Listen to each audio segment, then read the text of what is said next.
أستغفر الله العظيم الذي لا إله إلا هو الحي القيوم وأتوب إليه. أستغفر الله العظيم الذي لا إله إلا هو الحي القيوم وأتوب إليه. أستغفر الله العظيم الذي لا إله إلا هو الحي القيوم وأتوب إليه.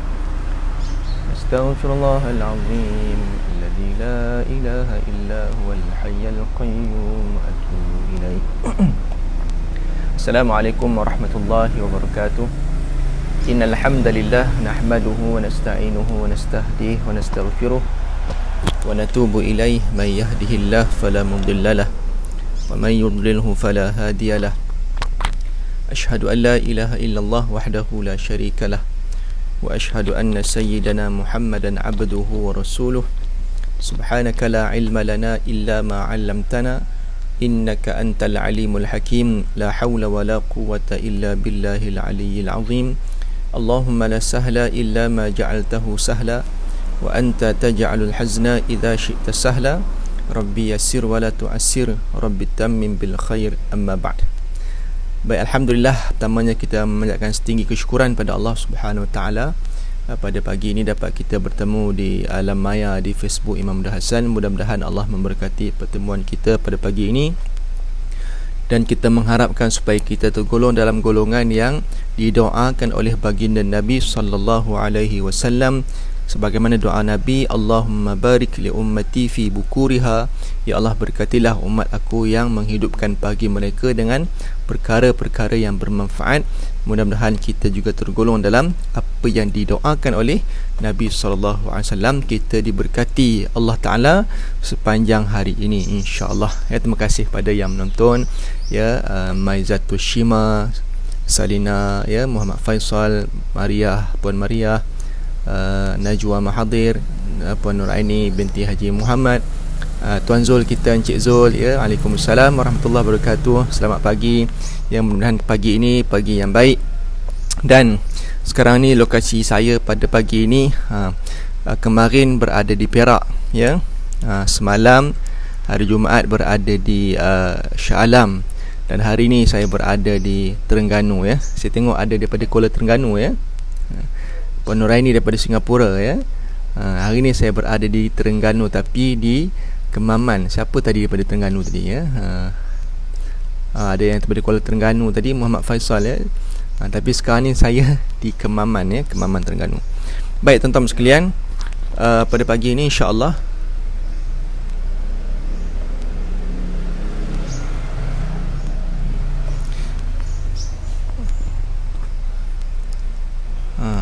macam hang sikit, ya. Sebab dia pakai, kita tak pakai wifi. Baik, InsyaAllah kita cuba percepatkan, sebab saya takut line saya terputus dan sebagainya. Baik, kita nak sebut tentang satu topik, iaitu dengki. Dengki ni dalam bahasa Melayu, ya, bahasa Arab kita sebut sebagai hasad, ya. Ini saya ambil daripada kitab Penawar Bagi Hati Syekh Al-Mandili, ya, rahimahullah ta'ala. Baik, bila kita sebut tentang dengki ni, apa maksud dengki? Dengki ni iaitu kita mengharapkan hilangnya nikmat yang ada pada seseorang, ya. Dan bukan itu saja, kita mengharapkan hilangnya nikmat yang ada pada seseorang itu, dan kemudian disusuli dengan kita nakkan supaya orang yang kita dengkikan itu diturunkan musibah ataupun bala ke atasnya. Kita mengharapkan kecelakaan menimpa atas orang yang kita dengkikan itu. Ya. Itu perkara yang disebutkan sebagai dengki. So macam ni kita tengok, ya, kita tak suka dengan seorang ni. Kita ada kat seorang kawan, kita tak suka dengan dia, ya, sebab kita tengok dia banyak nikmat. Ya, kawan kita tu dia buat bisnes berjaya, kemudian kita tak suka sebab dia berjaya, ya. Perasaan tak suka tu dah satu masalah dah. Ya, kemudian kita berusaha untuk dia ditimpa bala, dia ditimpa musibah, kesusahan. Sama ada kita duk cari tok bomoh untuk sihirkan dia, ataupun kita buatlah apa saja benda, kita fitnah dia barangkali, ya. Kita ceritakan, kita buat-buat cerita kat orang, kata dia ni menipu dan sebagainya. Itu namanya hasad ataupun dengki, ya. Kita orang Melayu, bahasa Melayu ni bagus dah. Kita gabungkan Arab dengan Melayu jadi hasad, dengki. Jadi apakah hukum dengki ini? iaitu hukumnya haram. Ya, sebab larangan ini ada disebut dalam hadis Nabi SAW, la tahasadu wala taqata'u wala tabaghadu wala tadabaru wa kunu ikhwana wa kunu ibadallah ikhwana. Hadis sahih Bukhari dan Muslim. Ya, Nabi melarang kita, janganlah kamu saling hasad menghasad, jangan kamu saling dengki mendengki, ya. Wala taqata'u, jangan kamu memutuskan, ya, perhubungan antara kamu. Dan hadis itu ditutup dengan perintah ataupun saranan daripada Nabi SAW, wa kunu ibadallahi ikhwana, jadilah kalian hamba Allah yang saling bersaudara. Makna dekat sini hukum kepada dengki ni haram hukumnya. Tetapi ada yang diharuskan. Yang diharuskan iaitu namanya ghibtah, ya, ghain ba ta ta marbutah, ghibtah. Apakah makna ghibtah? Iaitu kita cemburu, ya, cemburu ke kelebihan nikmat yang ada pada seseorang itu, tetapi kita tidak ada perasaan untuk menjatuhkan dia. Kita tak ada langsung nak kata perbuatan nak menjatuhkan dia, nak fitnah dan sebagainya, tak. Bahkan kita doakan dia. Contoh, kawan kita tu bisnes dia berjaya, kita seronok, ya, kita cemburu dengan kejayaan dia. Tapi kita dalam masa yang sama, kita tidak ada nak jatuhkan dia, tak ada. Bahkan kita doa, ya Allah Tuhanku, semoga perniagaan sahabatku semakin berjaya, jadikan dia hamba Allah yang bertakwa, jadikan dia orang yang pemurah. Dan dalam masa yang sama kita doakan untuk diri kita juga, ya Allah Tuhanku, sebagaimana Engkau bagi nikmat pada kawan aku ini, maka nikmat itu juga berilah pada aku, ya Allah. Ya, itu tak apa, itu namanya ghibtah. Ya, para ulama mengatakan, ataupun Syekh Mandili pun mengatakan, hukumnya diharuskan. Dia bukan, mungkin perkataan yang kita boleh guna, dia bukan dengki lah, ya. Dia cemburu yang baik. Dengki ni nampak macam satu perasaan yang tak baik, ya. Adapun cemburu ni, cemburu kita kata boleh jadi yang baik, boleh jadi tak baik. Tapi cemburu tu nampak lebih sesuai kita gunakan pada perkara yang kita sebutkan sebagai ghibtah. Kita cemburu kelebihan yang ada pada dia, dan kita tak nak nikmat itu hilang daripada dia. Bahkan kita doakan pada dia, dan kita doakan untuk kita juga supaya kita dapat macam dia. Biasanya ghibtah ini dalam perkara ilmu, ya. Contoh, kita tengok seorang tu dia alim sangat, dia pandai sangat, alim, ya? Orang alim pandai kan, jadi kita cemburu dengan dia, ya. Maka bila kita cemburu dengan dia, kita doakan dia, ya Allah Tuhanku, jadikan dia lebih alim, lebih hebat dia, ya, supaya dia boleh menyampaikan ilmu dan sebagainya. Tapi ya Allah, jadikan aku, ya, alim seperti dia juga, ataupun lebih daripada itu lagi, ya Allah. Tak apa, tak ada masalah, ya. Sebab dia motivasi kita untuk kita jadi lagi baik. Begitu juga perkara yang dibolehkan dalam bab seorang kaya yang dermawan. Orang kaya ni dia rajin sedekahkan, dia selalu membagi. Kita tengok, ya Allah, bagusnya dia ni, dia bangunkan mak tahfiz sana, dia bagi sumbangan sini, dia bantu keluarga sini. Oh, bagusnya kan. Kita cemburu dengan dia kan. Tapi kita tak doakan dia. Kita doakan dia, ya Allah, ya, panjangkan usianya, ya Allah, melimpahkan rezeki pada dia, ya Allah, dan ya Allah, jadikan aku sepertinya, ya Allah. Itu tak apa, sebab dia motivasi kita untuk jadi yang baik. Yang kita tak boleh tu, yang diharamkan, kita tengok orang tu kaya, dia rajin sedekah, ya, kita tak puas hati dengan dia, ya. Gerang aku menyampah betul lah tengok dia ni, ya, banyak duit, suka menolong orang. Lalu kita panggil Tok Bomo, sihirkan dia supaya dia jatuh miskin, ya, kemudian supaya dia tak bagi sedekah lagi dah. Itu haram, ya. Jadi kita kena faham jelas perkara ni. Baik, tuan-tuan dan puan-puan rahmati Allah sekalian, apakah punca hasad, ya? Fitri Doing kata, pernah ibu saya ustaz, hanya disebabkan beliau rajin berkebun, ada orang hantar sihir. Ya Allah, kan, na'udzubillah min zalik. Kita minta jauh, ya. Ada benda hitam ditanam depan rumah, ya, alhamdulillah sekarang sihat walafiat. Ini kita tak nak ni kan, ya. Fitri, ya, mudah-mudahan ibu sentiasa sihat, dan kita juga kita minta hindarkan daripada, ya, perkara-perkara ni, ya. Sebab dengki ni ada pada manusia, kan? Sebab manusia ni dia ada hati, dia ada perasaan, dia ada naluri, ya. Tapi kita tak nak jadi macam tu, sebab kita nak jadi hamba Allah yang disayangi oleh Allah Ta'ala.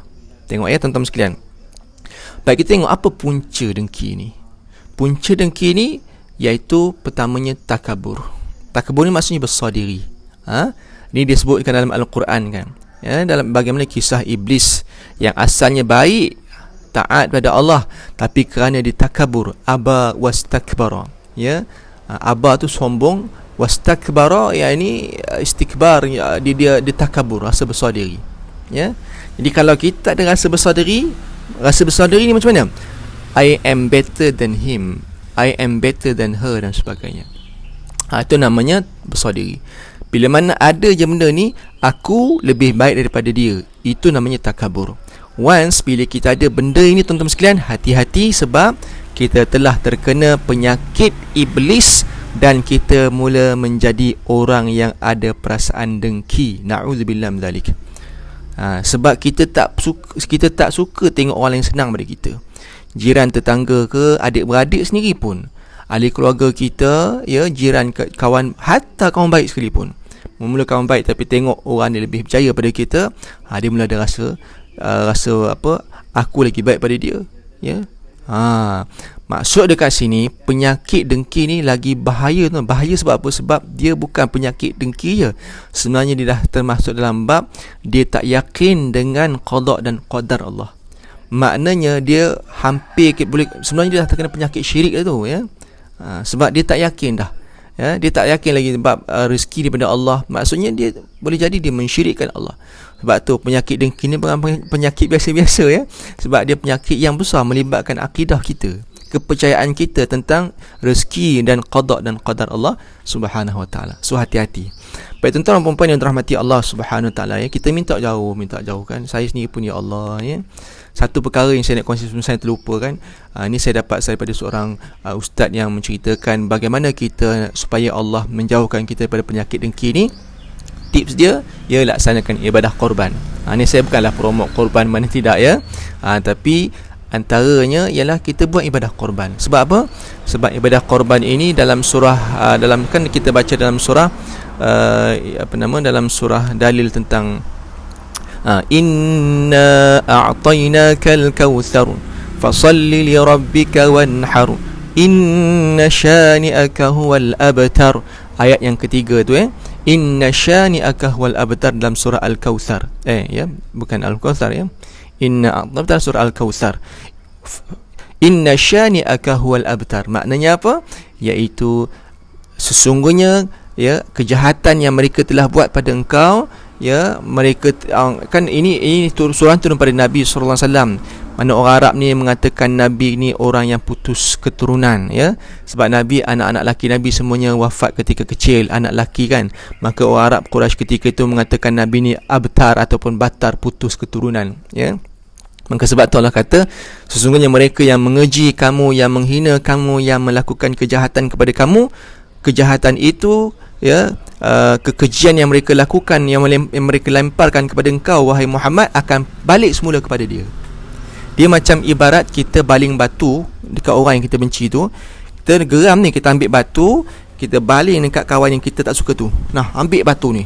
Tetapi malang sekali batu itu dia patah balik kat kita. Dia terpelanting, kawan kita tak kena, batu tu terkena balik kat dinding sana, dia terpelanting kena kat mata kita. Aduh, sakit, buta mata sebelah. Ibarat begitulah kata Syekh Al-Mandili rahimahullah ta'ala. Maka bahaya penyakit dengki ni, sebab tak ada manfaat pun, ya. Kita seronok tengok kawan kita tu jatuh, terduduk, disebabkan perbuatan kita hantar perbuatan yang tak baik pada dia. Kita seronok, padan muka kau, puas hati aku. Tapi apa manfaat pada diri? Tak ada, tuan-tuan sekalian. Mudarat tu tak ada manfaat pun, mudarat je, ya. Kita pun sakit hati, keluarga mula kepincangan dalam rumah tangga, kita mula tak suka dengan anak kita, dengan isteri kita, sebab hati dah rosak, ya. Bukan tu saja, kita banyak musuh. Dunia pun parah juga, di akhirat pun parah juga, tuan sekalian. Akhirat lagi teruk lah. So apa manfaat? Seronok berapa lama kita tengok orang tu duduk, tak ada apa pun, seronok sekejap je, ya. Jadi sebab itulah Islam sangat ambil berat benda ni, haram hukumnya, sebab itu berlaku pada iblis. So hati-hati, tuan-tuan sekalian, kalau ada perkara ni pada kita, cepat-cepat kita, ya, hijrahlah benda ni, ya. Na'udzubillah min zalik. Baik. Jadi apakah ubat penawar bagi penyakit dengki ni? Saya pergi ringkas je, ya. Saya pergi ringkas. Apakah penawar bagi penyakit dengki? Iaitu kata pengarang, iaitu ubat dia adalah dua saja.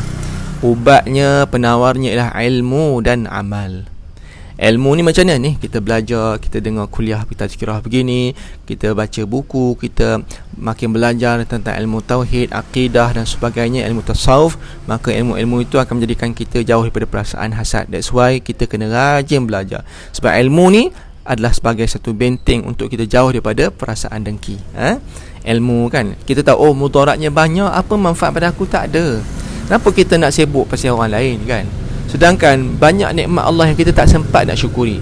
Kita duk sibuk dengan nikmat orang lain. Ya, itu rezeki dia. Itu dah ketentuan Allah bagi pada dia. Kenapa tidak kita doa, ya Allah jadi aku seperti dia? Kan? Kalau dengki, tak ada kawan tu jatuh, ya. Dia jatuh terduduk. Kita seronok. Kan, seronok je lah. Tapi apa kita dapat? Ada kita dapat keuntungan? Tak ada pun. Kan? Jadi apa manfaat? Tak ada. Apa salah? Manfaatnya lah kita tengok orang tu berjaya, kita doakan dia. Sebab apa, ingat ya, ini satu benda yang best, ya. Ini selalu guru-guru kita pesankan. Apa yang kita bagi, kita akan dapat balik. Apa yang kita bagi pada orang, itu yang kita akan dapat balik. Kita doakan kebahagiaan orang, Allah bagi bahaya tu pada kita. Bahagia tu bukan bahaya. Kita doakan kebahagiaan orang, Allah bagi kebahagiaan itu pada kita. Ya, kita doakan orang itu berjaya, Allah akan jayakan kita satu hari nanti. Ya. Kita memberi sumbangan, Allah bagi pada bentuk yang lain. Allah bagi kita ketenangan hidup. So you get what you give, ya. Kamu akan dapat apa yang kamu bagi. So kalau kita bagi dengki, ya, perasaan benci, dendam, kesumat sebagainya, itu yang patah balik kat kita. Itu yang kita dapat. Orang benci kat kita juga, orang tak suka kita juga, isteri pun benci kita, akhirnya hidup punah ranah. Tapi kalau kita bagi kebahagiaan, doakan dia, Allah bagi pada kita kebahagiaan juga, ya, isteri sayang kat kita dan sebagainya. So ubat kepada dengki dua saja, ilmu dan amal. Dah ada ilmu, kena amal. Oh gini, ya, tak boleh kita begini, kena amal pula. Dah tahu ilmu mudarat tu besar, dengki ni, kena amal. Amal caranya macam mana? Ini sebagaimana yang Allah Subhanahu Wa Taala ajarkan kepada kita dalam surah Fussilat ayat yang ke berapa tadi? Dalam surah Fussilat ayat 30 berapa? 37 ke begitu, ya. Allah Subhanahu Wa Taala berfirman, A'udzu billahi minasyaitonir rajim. Idfa' billati hiya ahsan فَإِذَا الَّذِي بَيْنَكَ وَبَيْنَهُ عَدَاوَةٌ كَأَنَّهُ وَلِيٌّ حَمِيمٌ صَدَقَ اللَّهُ الْعَظِيمُ. Ya, tolaklah, kamu hindarkanlah, ya, dia, yakni keburukan-keburukan itu, kita tolaklah dia dengan kita berbuat baik. Kita melakukan ihsan, berbuat baik pada orang, ya. فَإِذَا الَّذِي بَيْنَكَ وَبَيْنَهُ عَدَاوَةٌ ka'annahu waliyyun hamim. Ya, maksudnya apa? Maka tiba-tiba orang yang kamu dengki, yang kamu musuhi itu seolah-olah jadi kawan baik kepada kamu. Tengok, Allah kata, inilah kita kata amal tu macam cara dia sebut ubat kepada dengki, ilmu dan amal. Antara amalan yang kita kena buat, iaitu kita kena berbuat baik. Buat baik macam mana? Buat baik dengan orang yang kita dengki tu. Ada perasaan benci dengan orang kan, kita dengki dengan orang. Oh, macam mana aku ni nak ubat ni penyakit ni kan? Buat baik dengan dia. Ya, buat baik macam ni dia, kita doakan dia. Kita mula doakan dia. Ya, oh tak hilang lagi perasaan dengki ni, nak buat apa? Ya, kita bagi dia hadiah. Ya. Kita hantar makanan kat dia. Janganlah makanan tu dia hantar sihir pula. Kita hantar makanan kat dia, ya. Kita bagi hadiah kat dia. Ataupun kita selalu tolong dia, telefon dia, aku ada apa-apa tak boleh aku tolong kau, gitu, ya. Cara begitu dia akan menjadikan kita kawan baik dengan dia. Itu boleh kita menghindarkan perasaan hasad dengki itu. Baik tuan-tuan dan puan yang dirahmati Allah Subhanahu Wa Taala. Jadi saya nak pergi pada penghujung lah, ya, penghujung. Dan antara tips untuk kita menghindari penyakit dengki ini, ya, yang pertama iaitu hendaklah kita tawaduk, ada rasa kehambaan, ya, kena ada rasa kehambaan diri, rasa rendah diri, aku ni hamba Allah yang lemah dan sebagainya, ya. Itu macam mana cara dapat benda tu? Dengan ilmu lah, ya. Kita belajar tasawuf, maka kita akan rasa sifat kehambaan tu ada dalam diri kita. Yang kedua iaitu kita tidak menjadi hamba kepada dunia. Sebab antara punca dengki ni sebab tamak kepada dunia. Kita tamak dengan dunia, nak tengok jiran tu tukar kereta baru, kita pun nak juga, ya. Tengoklah pada kemampuan kita. Maksud kalau kita tamak pada dunia itu itu menyebabkan kita akan terkena penyakit dengki. So apa nak kena buat? Yang keduanya iaitu kita tidak menjadi hamba kepada dunia. Dunia letakkan hanya pada jari kita, ya. Jangan letak di hati. Letak di hati itu yang kena dengki tu. Kita letak dunia hanya pada tangan kita. Ni kalau kita nak kupaskan panjang pula, ya. Itu nombor 2. Yang ketiga iaitu yakin dengan qada dan qadar. Apa yang Allah dah bagi kat dia itu qada qadar, ketentuan Allah. Allah nak bagi kat dia. Boleh tak Allah bagi kita? Boleh. Mintalah, ya. Kalau Allah nak bagi, Allah bagi. Tapi kena usahalah. Kawan tu dapat sebab dia usaha, tuan-tuan sekalian. Dia tak duduk senang, dia duduk diam je, dia usaha. Ya. Kita pun nak jadi macam dia. Kita tahu kenapa dia berjaya. Sebab dia pergi belajar, dia belajar susah payah, dia usaha gitu gini dan sebagainya. So kalau kita nak jadi macam dia, kita ikutlah dia, cara macam ni dia buat. So kita akan dapat macam dia juga, insya-Allah, ya. So kita kata yakin qada dan qadar. Ini cara boleh kita menghindari juga, ya. Kemudian yang seterusnya, yang keempat, kita tidak meninggalkan amalan-amalan fardu. Amalan wajib ni jangan tinggal. Solat jangan tinggal, puasa jangan, wajib jangan tinggal, ya. Perkara-perkara haram ditinggalkan. Maka kita jaga benda halal dan haram ni, perkara-perkara fardu ni, insya-Allah dia boleh merawat hati kita. Dan yang terakhirnya, hendaklah kita sentiasa bertakwa. Sibukkan bertakwa, sibukkan kita polish hati kita. Kita sibuk macam mana aku nak tingkatkan amalan aku, macam mana aku nak tambah iman aku. So upgrade diri. Every day we must upgrade ourselves, ya. We must. Jadi orang bertakwa di setiap hari, apa lagi kebaikan aku nak bagi? Apa lagi kebaikan aku nak bagi? Khairun nas anfa'uhum linnas. Sebaik-baik manusia lah yang memberi manfaat pada orang lain. Apa lagi aku nak bagi? Apa lagi aku nak tolong orang, ya.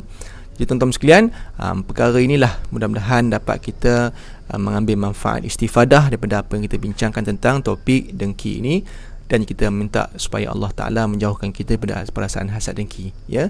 Wallahu ta'ala alam. Yang baik itu pada Allah yang Maha Tahu atas kelemahan diri saya sendiri, yang mudah-mudahan Allah memberkati kita. So terima kasih kepada semua yang menonton, yang like, yang share. Saya baca sikit lah komen-komen yang ada kat sini, dan saya minta maaf kalau saya tak dapat baca semua, ya. Puan Mariah Isa kata, salam Ustaz, lagi bahaya jika ada sifat hasad dengki dalam family dan adik-beradik. Itulah kan, Allah na'udzubillah min dzalik, ya. Kita dah lah adik-beradik, keluarga sebagainya, tapi kalau ada perasaan hasad dengki ni nak bawa ke mana, ya. Allah, dah lah Nabi tak suka kita memutuskan silaturahmi, ya. Betul ada pula perasaan hasad dengki pula. Tengok, ya, memutuskan silaturahim itu boleh memendekkan umur. So apa manfaat dia?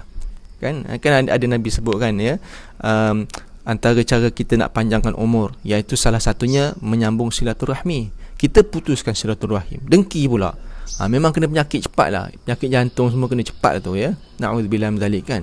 So tak ada manfaat pun, nak bawa ke mana sangat, kan. Kita ni banyak nikmat Allah yang kita tak sempat nak syukuri. Lepas tu sibuk dengan nikmat orang lain, ya. Masa kita tak banyak, kita kena sibuk orang lain buat apa, kan. Ya, ya, bagus Ustaz topik ni. Seperti contoh dalam adik-beradik pun dengki, akhirnya dapat cash apa yang dicerca dibuat kini. Itulah, kan, tu saya kata apa manfaat dapat, ya. Dia akan balik pada kita, tak hari ni, esok. Kalau tak hari ni, anak-anak kita pula, ya. Kita duk sibuk dengan orang lain, ya. Kita hari ni mungkin tak kena. Ingat, ya, perasaan dengki ni, kita seolah kita baling batu tu akan balik semula pada kita. Mungkin dia tak kena balik pada kita, tapi mungkin kena pada anak kita pula. So tak ada manfaat, ya. Allahu Akbar, kan. Saya cakap ni pun untuk saya jugalah, kan. Ya, sebab kita ni banyak benda kita tak sempat nak buat, sibuk dengan orang lain, kan. Allahu Akbar. Baik, ya, Allahu Akbar. Baik tuan-tuan sekalian, jadi kita doakan orang itu bahagia, Allah memberi kebahagiaan kepada kita. You get what you give, ya. Al-Hidayah, ya. Terima kasih. Dengki ni penyakit hati, bagi hadiah tak jalan, kirim doa dari jauh, insya-Allah, ya. Betul-betul, ya. Nur Ifah kata, benar Ustaz, berilmu dan beramal menghindarkan kita semua daripada hasad dengki. Ada orang kata PhD, ya, penyakit hasad dengki. Itu PhD lain, ya, penyakit hasad dengki. So terima kasih tuan sekalian, sekadar itu saja, insya-Allah. Saya minta maaf sebab saya punya takut, saya punya handphone mungkin dah panas bateri dia. Okey, wallahu alam. Sekadar itu saja. Terima kasih kepada semua yang menonton live. Yadila Muhammad, Cahaya Ika Hashim, ya. Wallahu alam. Kita doa supaya Allah jauhkan kita daripada perkara ini, dan kita mohon pada Allah supaya kita dijauhkan daripada orang-orang sekeliling kita yang menghasad kepada kita. Na'udzubillah min dzalik, kita jauh, ya. Amalkan maksurat, insya-Allah. Amalkan zikir-zikir yang Nabi ajar, itu juga pelindung kita ya. Wallahu a'lam. Aqulu qawli hadza wa astaghfirullahal azim li wa lakum. Wabillahil hidayah wat taufiq. Wassalamualaikum warahmatullahi wabarakatuh. Baik, terima kasih kepada semua.